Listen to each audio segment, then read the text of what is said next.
Hola, me llamo Belén y vengo del Instituto Johan Fuster de Sueca y he participado en el Practicum junto a mi compañero Pablo Baena y hemos trabajado en el Departamento de Ingeniería Hidráulica y Medio Ambiente.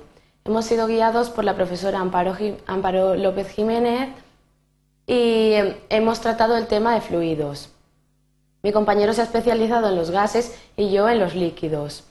Y ahora vamos a encontrar aquí la definición de fluidos, que son estados de la materia que pueden fluir y que existe entre sus moléculas poca fuerza de atracción, cambiando su forma, lo que ocasiona que la posición que toman sus moléculas varía ante una fuerza aplicada sobre ellos. Como he dicho antes, lo hemos dividido en dos grupos, los líquidos y los gases. Él se ha centrado más en estudiar qué ocurre con los gases y yo en los líquidos.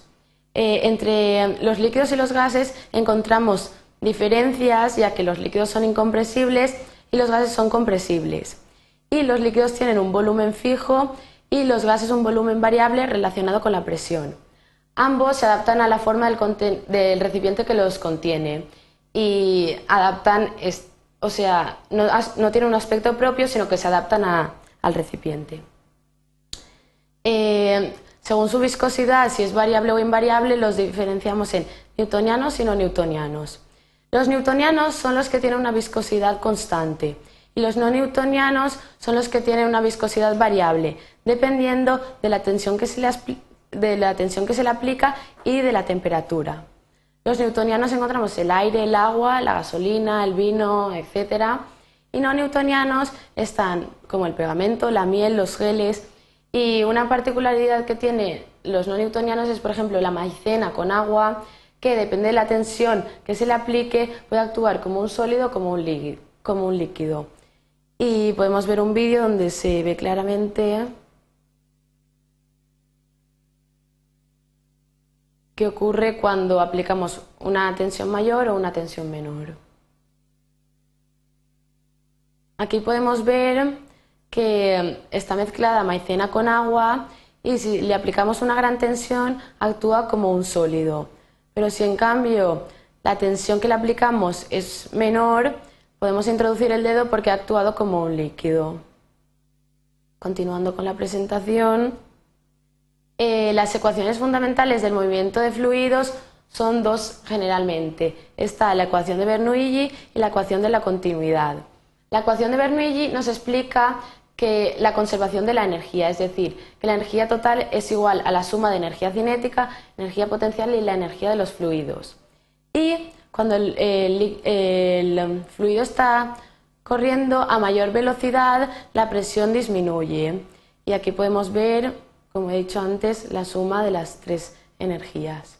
En cuanto a la ecuación de la continuidad, nos explica la conservación de la masa, es decir, que el caudal siempre es constante.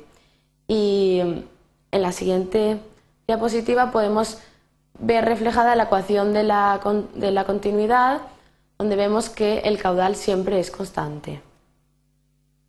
Donde podemos ver claramente el principio de Bernoulli es en el tubo de Venturi. Como he dicho anteriormente, al aumentar la velocidad disminuye la presión. Aquí tenemos el fluido que va moviéndose por un tubo que está agujereado. En este trozo está más ancho, entonces al estrecharse la velocidad tiene que aumentar porque tiene que correr el fluido en la misma unidad de tiempo. Entonces la presión disminuye y vemos que la presión 2, al aumentar la velocidad 2, es siempre menor. Ahora vamos a ver un vídeo donde se ve claramente una práctica que hemos hecho mi compañero Pablo y yo junto con la profesora Amparo, donde podemos ver el tubo de Venturi agujereado y vemos lo de la presión.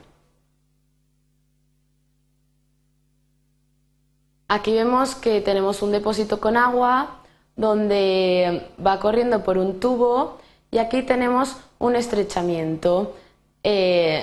Cuando abrimos el depósito vemos que corre el agua y como en el estrechamiento aumenta la velocidad, tenemos agujereado el tubo por donde salen o sea, sale el agua a presión y vemos que el trozo que está agujereado, el tubo, la velocidad es, o sea, el trozo que está al estrechamiento, la velocidad es mayor, entonces la presión disminuye. Y aquí nosotros lo vimos que la presión era menor. Y continuando con la presentación, las aplicaciones del principio de Bernoulli.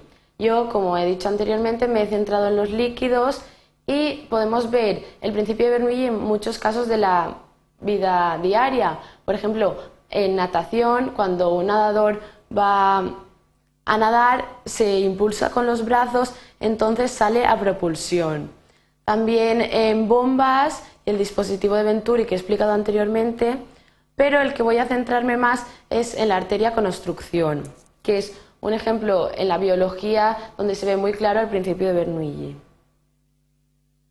Como podemos ver aquí, es una arteria con obstrucción y entonces tiene que pasar la sangre, o sea, la misma cantidad de sangre por un trozo con estrechamiento. Entonces tiene que pasar, o sea, a mayor velocidad porque tiene que pasar la misma cantidad en la misma unidad de tiempo. Entonces, esto hace que la presión disminuya, pero la presión fuera de la arteria sigue siendo mayor. Entonces hace que se contraiga la arteria hasta que produzca pues un problema en la salud. Y eso es todo. Y muchas gracias por su atención.